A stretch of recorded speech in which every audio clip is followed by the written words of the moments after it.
Dünya Türkmenleri. Dünya Türkmenleri.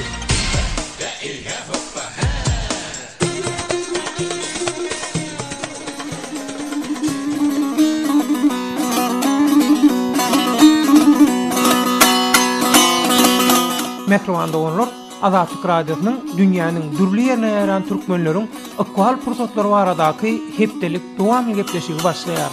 Gepleşigiň bugünkü temasy dünýä türkmenleriniň enedili. Gepleşigi Türkiýeden taýýarlap hem alyp barýan Döwlet Baýhan.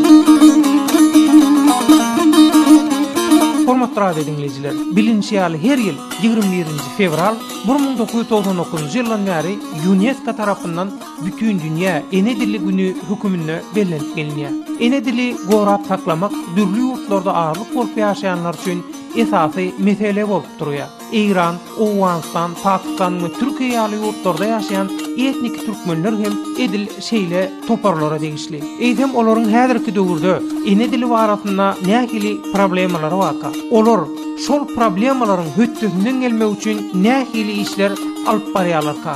Azatlyk Radiosynyň Dünýä Türkmenleri gepleşigine bugün anha şeýle sowallar esasynda İran, Awganistan, Pakistan we Türkiýede ýaşaýan türkmenleriň wekilleri bilen geçiren söhbetdeşiklerimizi şeýle-de Azatlyk Radiosynyň azathabar.org internet sahypasynda halk köpçüliginiň pikirini öwrenmekli üçin açylan Dünýä Türkmenleriniň enedili diýen forma dinleýijileriň ýazan käbir tesirlerini dikkatyňyza ýetirin.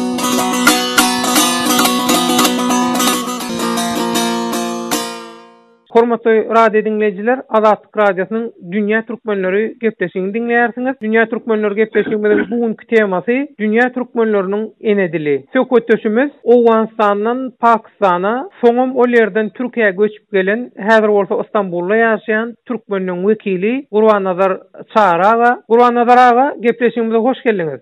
Sağ olun. Sağ ol. Gören hoş boldum. Gurbanazar Çaraga, Azatlyk Radiosynyň azathabar.org internet sahypasynda halk köpçüliginiň pikirini öwrenmekli üçin açylan Dünýä Türkmenleriniň enedili diýen forma Osman bilen dinleýiji atalarymyz aýdypdyr diýe türkmeniň durmuşy nirde bolsa sergezdanlyk. Atalarymyz Kerkiden Awganistana Şohbetde diýen ýere göçüpdirler. Soň Awganistandan söwüş başlapdyr, soň bizinkiler Pakistana we ol ýerden hem Türkiýe göçüpdirler. Bizler Türkiýede önüp etdik. Bir ýaly Türkiýede doğup ulalan täze türkmen nesli öz dilini kimden we nireden öwrenmeli. Türkmenistanlar Istanbul'a gelýärler. Ulu ýaşdakylar ors söwrüne ulanan üçin öz enedilini ýa gowy bilen ok ýa-da ors kadalaryna görä üýtgedilen görünüşde gepleýärler. Mollunlary, ýazyjylary, şahyrlary ors düşünjeli we orsça geplemekligi aýratyny kasaplaýarlar. Ýagny biz olardan öz enedilimizi öwrenip bilemzok.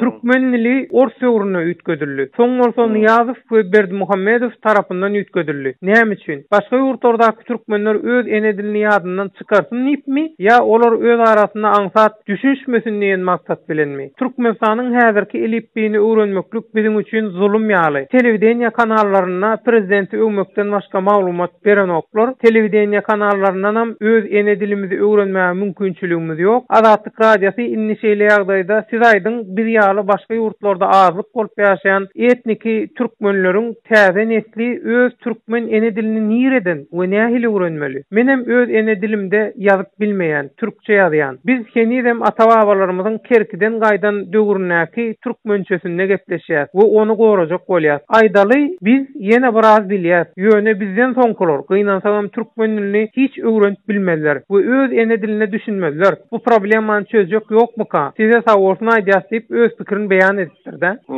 Aha, sizem şol dinleýijimiz ýaly Istanbulda ýaşaýan asly Awganistanly türkmenlerden. Dogrudanam Awganistandan we Pakistandan Türkiýe göçüp gelen türkmenliň we olaň ýaş nesliniň enedili problemasy ýanky tesirde aýdylşýalymy? Olaň enedili bilen baglanşy şeýle problemalar barmy? Siz näme pikir edýäňiz? Köpçüleri doğru ýatyr. Aslynda Türkmenistandan Şohbetden bolýar. Ondan Awgana geçen Awganda ýaşaýan. Awganistanda da bizim türkmen öz enedilimizi gepleşmek, öwrenmek, şu ene atalarımızdan bolaymasa okudan ya da televizordan ya yine bir köne şairlerin bir yazan kitaplarını okap buranaymasak bizde ne oku vardı ne de bir öğretmen vardı. Şuna şu ata-babadan görün terbiyemiz bile şu dil bile şeydip Türkmençiligi öğrendik, Türkmen dilini öğrendik. Daşary ýurtlarda ýaşayanlar bunu bilýär. Ýöne Türkmenistanda ya köpçilik Türkmenin köp ýerinde ýaşayanlar bu däp tesiri bitirmezler hem inşallah. Gurbanadar çaragy. Ine dünýä türkmenleriniň ata watanyny ilýär Türkmenistana. Türkmenistan bir garaşsyz döwlet hökümine şu dünýä türkmenleriniň ene dili bilen baglanşykly meselelerine, problemalaryna nähili kömek edebilir. Şu arada bir siziň pikiriňiz, garaýşyňyz, teklibiňiz barmy? Türkmenistan eger bize daşary ýurtdaky türkmenlere şu dil barada kömek eden bilse, eger dünýäde her ýerde telewizor görünýär şu wagt. Eger de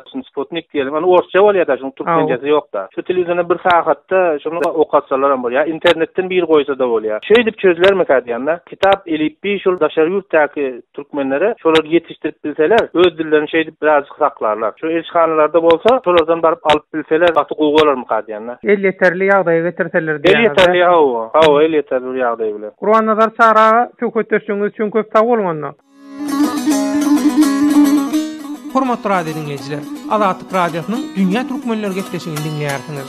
Bu temamyz Dünýä Türkmenleriniň ene dili. Gelin indi bolsa, Iranda ýaşaýan türkmenleriň ene dili problemalary we olaryň ene dili barasyndaky aladalary bilen baglanşykly jemgyýetçilik aktivisti, olaryň wekili Ýusuf Gor bilen geçirilen söhbetleşigi dinleýäris. Hormatly radio dinleyijiler, Azatlyk radiosynyň Dünýä Türkmenleri gepleşigini dinleýärsiňiz. Bugünkü temamyz Dünýä Türkmenleriniň ene dili. Söhbetleşimiz Ýusuf Gor, İran türkmenleriniň wekili. Ýusuf aga, gepleşigimize hoş geldiňiz. Hoş bulduk. Ýusuf aga, ine şu İranda ýaşaýan türkmenler öz ene dilini nähili bilýär, nähili öwrenýär? Şu arada Dünýä Türkmenlerine maglumat berýärsiňiz. Siz habaryňyz barmy ýokmy? Türkmen sarada bir gaty köp türkmenler hareket etýän meselesi ene dil haqqy üçin.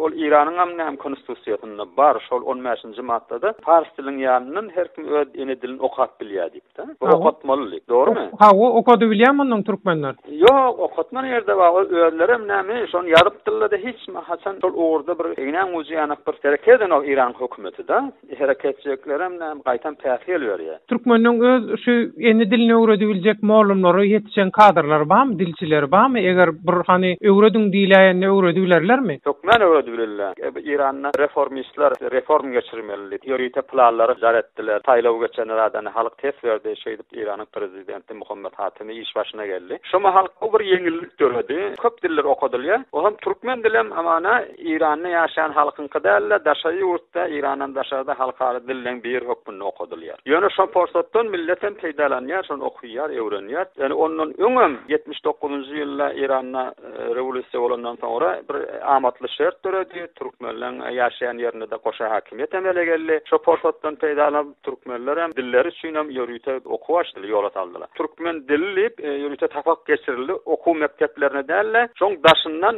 hamana meselen her gün 2 saat, 3 saat okudylýar diýip mektep dälle. Köp owullarda, käş şäherlerde geçirildi. Bir kurs görünüşinde türkmen dilini kursu diýip de okudy. Häzirki ýagdaýda nähili Ýusuf aga? Henidem hökümet tarapyndan döwlet ýörüýte şonu bir türkmenlerin haqqy diýip ýa beýleki türkmenlerden başga ýaşaýan milletler emmada. Bulan hiç biriniň dil hukugyny berjek diýip hökümet konstitusiýasyna kabul etse de şonu amala aşyrmaýar. Ýörüýte ne praktike geçirmeýär. Şeýle bir teatrat ýurtdy Iranyň hökümeti. Şu Irandaky türkmenler kanunyna berilen hak hukuklardan peýdalanmak üçin synanşyk edýärlermi? Ýa-ýalar synanşyk onun artykmys bir edip bolmaýar. Näçe internet sahyplarda şol hakda gurrun etýär. Meselen aktualligini, meselen bir jally il içinde mesele bolup da gyryklanýan köpligini görüp bolýar. Onu İran'da Türkmen diline hop awany nokta şeylemi? İran'da Türkmen awan hop awan ya İran'ın hökümeti İran'na budjet göwerenler hamana diňe fars dili üçin terişde göwerýär, pul göwerýär. Şu ýerdäki ýaşaýan beýleki milletlerin dili bardyr, oňam ösdürmelidir, olam ösmelidir diýen näme karary gelenok İran hökümeti. Ýusuf aga, hemme zady hökümetden, döwletden garaşmalymy? Halkyň öz edibiljek zatlary ýokmy bir ne dili barada? Sen hökümetiň şonu sana kabul etmese, sana şert döretmese, sen özüň öz aladaň bilen, zähmetiň bilen döretýän o derejä baryp bilmeýär ahym. Mehmanda oňlar, Azatlyk radiosynyň Dünýä Türkmenleri gepleşiginde bugün Dünýä Türkmenleriniň ene dili diýen temada İran, Owganistan, Pakistan we Türkiýe ýaly ýurtlarda ýaşaýan etnik türkmenleriň ene dili problemalary barasynda olaryň wekilleri bilen geçiren söhbetdeşiklerimizi dinlediňiz. Azatlyk radiosynyň dünýä türkmenleri gepleşigini Türkiýeden taýýarlap hem alyp baran Döwlet Baýhan. Azatlyk radiosynyň azat tolkunlaryna galyn.